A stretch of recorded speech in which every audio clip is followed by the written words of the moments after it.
Nojataan pikkusen taaksepäin ja lähdetään vetämään narua tuonne hartialinjan korkeuteen. Tehdään liike rauhallisesti. Moi ja tervetuloa tänne Motivoiva Guru tämänpäiväisen treenivinkin pariin. Mä käyn täällä tänään läpi kulmasoudun liiketekniikkaa ja mä teen sen käsipainolla. Eli ihan aluksi otetaan tämmönen suora penkki, nostetaan toinen jalka ja laitetaan toinen käsi siihen penkille.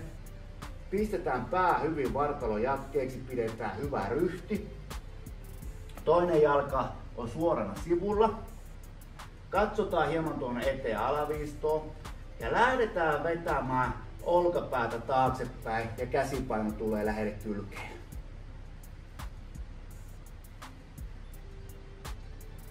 Ja aina silloin, kun vedetään käsipainoa ylöspäin, otetaan keuhkoa jappeen ja alhaalla puoletaan pois.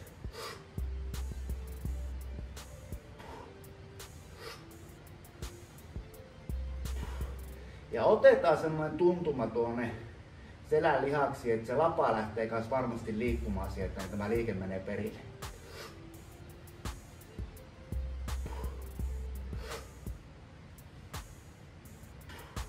Tehdään liike rauhallisesti.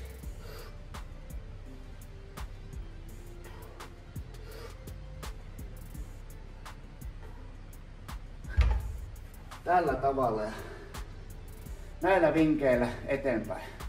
Morjens!